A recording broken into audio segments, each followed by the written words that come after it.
अफगानिस्तान में हालात तेजी से खराब हो रहे थे, मगर किसी को उम्मीद नहीं थी कि तालिबान इतनी जल्दी राजधानी काबुल पहुंच जाएगा। अब वहां से कई झकझोर देने वाली तस्वीरें आ रही हैं। एक ओर तालिबान अपनी जीत का जश्न मना रहा है और दूसरी ओर बहुत से डरे हुए अफगान नागरिक देश छोड़ने की कोशिश में हैं। बताएंगे ताजा हाल कवर स्टोरी में।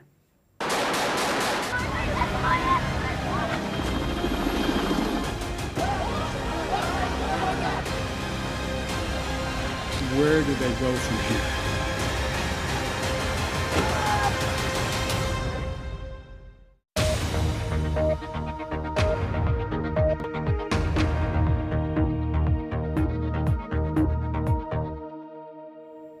सत्ता छीनने के ठीक 20 साल बाद तालिबान फिर से अफगानिस्तान पर नियंत्रण कर चुका है। बीती रात उसके लड़ाके राजधानी काबुल में दाखिल हो गए। तालिबान अब नई सरकार बनाने की तैयारी कर रहा है और राष्ट्रपति रहे अशरफ गनी देश छोड़कर जा चुके हैं। राजधानी काबुल में अफरा तफरी का माहौल है। अमेरिका ने कहा है कि उसने काबुल हवाई अड्डे को अपनी सुरक्षा में लिया हुआ है ताकि वो दूसरे और पश्चिमी देशों के अपने दूतावास के कर्मचारियों को वापस वतन ले जा सकें। ज्यादातर यात्री विमानों की उड़ानें रोक दी गई हैं। आज सुबह कुछ ये हाल है। आज सुबह काबुल हवाई अड्डे पर ऐसा मंजर दिखा। अमेरिकी सेना ने चेतावनी देते हुए गोलियां चलाई। कई लोग प्लेन पर चढ़ने की कोशिश कर रहे थे। कुछ की तो मौत की भी खबर है। हवाई अड्डे के बाहर भी हिंसा की छिटपुट घटनाएं हुई हैं। तालिबान ने अपने लड़ाकों से भी कहा कि वो अफगान नागरिकों को नुकसान ना पहुंचाए। अमेरिका और तालिबान के बीच मध्यस्थता कराने वाली टीम के सदस्य ने बीबीसी को बताया है कि तालिबान किसी से बदला नहीं लेगा। लेकिन लोगों में डर है। विदेशी नागरिकों के साथ साथ कई सारे अफगान नागरिक भी देश छोड़कर भागना चाहते हैं। देखिए ये रिपोर्ट। ये विमान रात को काबुल से रवाना होने वाला था, मगर आखिरी पलों में यात्रियों को बताया गया कि ये उड़ान नहीं भरेगा। यात्रियों को बाहर हंगामे के बीच जाना पड़ा। यहाँ हर तरफ बेचैनी और दहशत का माहौल है। बीते 20 सालों में अफगानिस्तान में थोड़ी स्थिरता और लोकतंत्र की झलक मिल रही थी, मगर ये सब कुछ चंद दिनों में खत्म हो गया। हालांकि कुछ खुशकिस्मत लोग इस माहौल से बच पाने में सफल रहे हैं। ये दिल्ली हवाई अड्डे का नजारा है। लोगों के चेहरे पर राहत, गुस्सा और निराशा है। मुझे यकीन नहीं हो रहा है कि दुनिया ने अफगानिस्तान को अकेला छोड़ दिया है। हमारे दोस्त मारे जा रहे हैं, वो हमें भी मारने वाले हैं। 2 दशक पहले विदेशी सैनिकों ने जिस तालिबान को सत्ता से हटाया था, अब वो वापस लौट आया है। तालिबान ने काबुल के राष्ट्रपति निवास समेत हर सरकारी विभाग पर नियंत्रण का दावा किया है। कुछ ही घंटे पहले पूर्व राष्ट्रपति अशरफ गनी यहाँ मौजूद थे, लेकिन अब वो उज़्बेकिस्तान जा चुके हैं। एक बयान में उन्होंने कहा कि खून खराबा रोकने के लिए उन्होंने देश छोड़ा। काबुल में हर ओर हलचल है। लोग सब कुछ छोड़कर भाग जाना चाहते हैं। आने वाले मुश्किलों के डर से समाज का हर तबका सहमा हुआ है, यहाँ तक कि पूर्व मंत्री भी। मैं अंदर ही अंदर खुद को समझाती रहती हूँ कि मुझे सरकारी पद पर रहने की कीमत चुकानी पड़ेगी, लेकिन अब मुझे ऐसे नतीजों का सामना करना पड़ सकता है जिनके बारे में मैंने कभी सोचा भी नहीं था। और मुझे लगता है कि वो कीमत है जो हम इस दुनिया, खासकर अफगानिस्तान को बेहतर बनाने के लिए चुकानी होगी।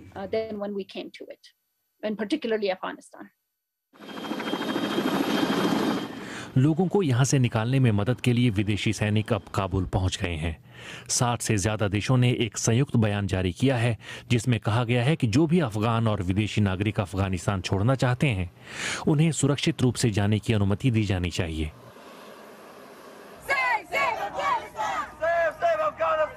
लेकिन अफगानिस्तान में फैली अराजकता की आलोचना हर जगह हो रही है। वॉशिंगटन में व्हाइट हाउस के बाहर प्रदर्शन हो रहे हैं। अमेरिका कहता है कि उसके सैनिक अफगानिस्तान में हमेशा नहीं रह सकते और अमेरिकी नागरिक सेना को वापस बुलाने के पक्ष में थे। लेकिन अब गंभीर सवाल पूछा जा रहा है कि जब तालिबान को फिर सत्ता में आने देना था, तो इतना खर्च क्यों किया गया? क्यों इतने सैनिकों की जान गंवाई गई? राजनयिकों और दूतावासों के स्टाफ को निकालने में जुटे हेलीकॉप्टरों से काबुल का आसमान भरा हुआ है, लेकिन जमीन पर सहमे हुए लोग इंतजार कर रहे हैं कि कोई तो उन्हें निकालेगा। ये सब एक बुरे सपने जैसा है। और अब ये भी जान लेते हैं कि तालिबान हैं कौन। दरअसल 90 के दशक में अफगानिस्तान से सोवियत सेनाओं के लौटने के बाद सऊदी अरब ने उत्तरी पाकिस्तान में कई धार्मिक स्कूलों को फंड किया। यहीं से तालिबान उभरा।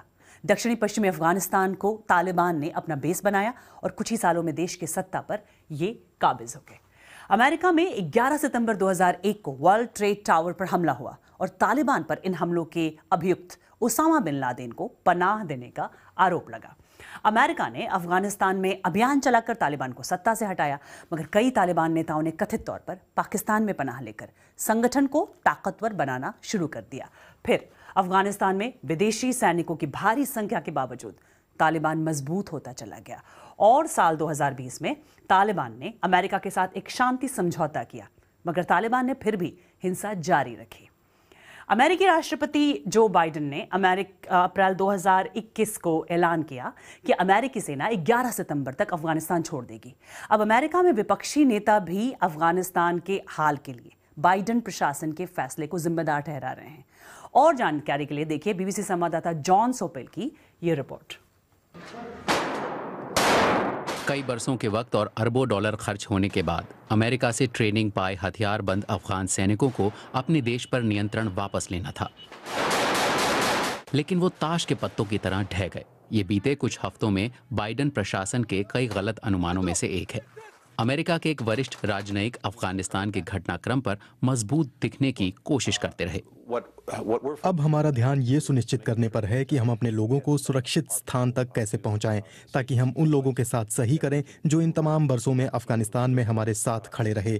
इनमें वो अफगान भी शामिल हैं जिन्होंने दूतावास में हमारी सेना के साथ काम किया। हमारे साथ काम करने वाले जिन अफगान लोगों को खतरा है और जो देश छोड़ना चाहते हैं, उन्हें निकालने के लिए हम बड़े पैमाने पर कोशिशें कर रहे हैं। अफगानिस्तान में उदार लोकतंत्र लाने की अमेरिका की कोशिश सही मायनों में खत्म हो चुकी है। काबुल और इसके बाहर भी सिविल सोसाइटी बनाने के अमेरिकी प्रयास बर्बाद हो गए हैं और महज 5 हफ्ते पहले अमेरिकी राष्ट्रपति जो बाइडेन की सब कुछ ठीक रहने की भविष्यवाणी भी गलत साबित हुई। First of all, the mission hasn't failed yet.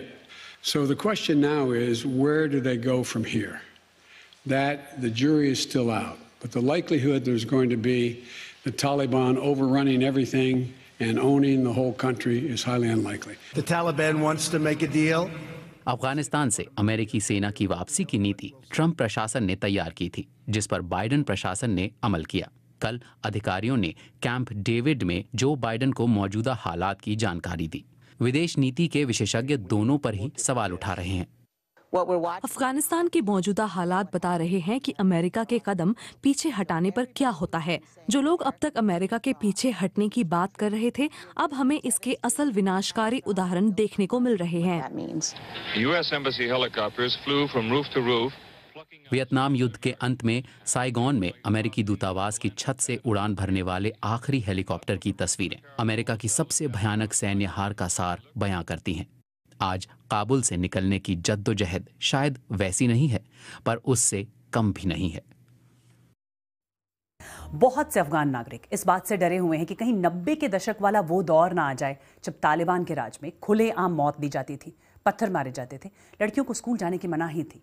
मगर अभी तक तालिबान नेता नरमी अपनाए हुए हैं। जैसे काबुल के मेयर दाऊद सुल्तान जॉय ने बताया कि तालिबान ने उनसे पद पर बने रहने के लिए कहा है ताकि स्थिरता बनी रहे। सुनिए तालिबान प्रवक्ता सुहैल शाहीन ने बीबीसी संवाददाता अन बरासन एथिराजन से क्या कहा। Our priority now is to maintain security and to ensure that property of the people are secured and their honor is not harmed and their lives are saved. That is our priority now, right now. When are you going to declare an Islamic republic now, an emirate? We want an Afghan inclusive Islamic government. So by that we mean all other Afghans have also participation in that government. So of course that need a little bit time and deliberation and talks to prepare and announce. Work is underway on that. इस बीच कई देशों ने अफगानिस्तान के घटनाक्रम पर प्रतिक्रिया दी है। चीन ने कहा है कि वो तालिबान के साथ दोस्ताना रिश्ते बनाने के लिए तैयार है। भारत ने आज संयुक्त राष्ट्र सुरक्षा परिषद की बैठक में कुछ ये कहा। The current situation in Afghanistan has numerous challenges. Afghanistan के पड़ोसी होने के नाते जो इस वक्त वहाँ हो रहा है उसे लेकर हम काफ़ी फिक्रमंद है। अफगानी नागरिक, महिलाएं और बच्चे एक डर के माहौल में जी रहे हैं। इस घटनाक्रम से पहले भारत अफगानिस्तान के 34 प्रांतों में हो रहे विकास कार्यों में शामिल था। हम अफगानिस्तान में मौजूद सभी पक्षों से अपील करते हैं कि वहाँ न्याय व्यवस्था बनाकर रखे और सभी लोगों की सुरक्षा सुनिश्चित करें। वहीं पाकिस्तान के प्रधानमंत्री इमरान खान ने आज एक कार्यक्रम में अफगानिस्तान का जिक्र करते हुए कहा कि वहां पर गुलामी की जंजीरें टूट गई हैं। अफगानिस्तान में तालिबान की वापसी को लेकर पाकिस्तान सरकार और आम लोगों की क्या राय है, बता रही है बीबीसी संवाददाता शुमाइला जाफरी। पाकिस्तान के फॉरेन ऑफिस की तरफ से स्टेटमेंट में ये कहा गया है कि इस्लामाबाद अफ़गानिस्तान की डेवलपमेंट्स को बहुत माइन्यूटली मॉनिटर कर रहा है और पाकिस्तान अफ़गानिस्तान में अमन के लिए, स्टेबिलिटी के लिए और एक पॉलिटिकल सल्यूशन तलाश करने के लिए अपना किरदार अदा करता रहेगा। एक हाई लेवल अफ़गान डेलीगेशन भी इस वक्त इस्लामाबाद में मौजूद है जिसने फ़ॉरेन ऑफिस में फ़ॉरेन मिनिस्टर से मुलाकातें की हैं और इस वक्त डिलिबरेशंस हो रही हैं डिफरेंट पॉलिटिकल ग्रुप्स के साथ राब्ते करने के लिए और एक future course of action discuss करने के लिए। प्राइम मिनिस्टर इमरान खान ने आज एक गैदरिंग को एड्रेस किया इस्लामाबाद में जिसमें वो कल्चरल डोमिनेंस की बात कर रहे थे। अपनी स्पीच के दौरान उन्होंने अफ़गानिस्तान की सिचुएशन की तरफ भी रेफ़र किया और ये कहा कि अफ़गानिस्तान ने ज़हनी ग़ुलामी की जंजीरें तोड़ दी हैं।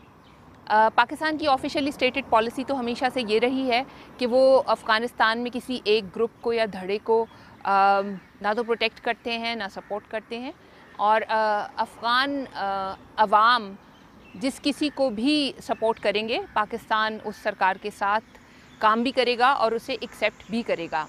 लेकिन पाकिस्तान में कई पॉलिटिशियंस ऐसे हैं, ख़ास तौर पे रिलीजियस पार्टीज़ और पर्सनालिटीज़ जिन्होंने अफ़गान तालिबान को मुबारकबाद दी है और ये कहा है कि उन्होंने नेटो को और यूएस ट्रूप्स को शिकस्त दी है।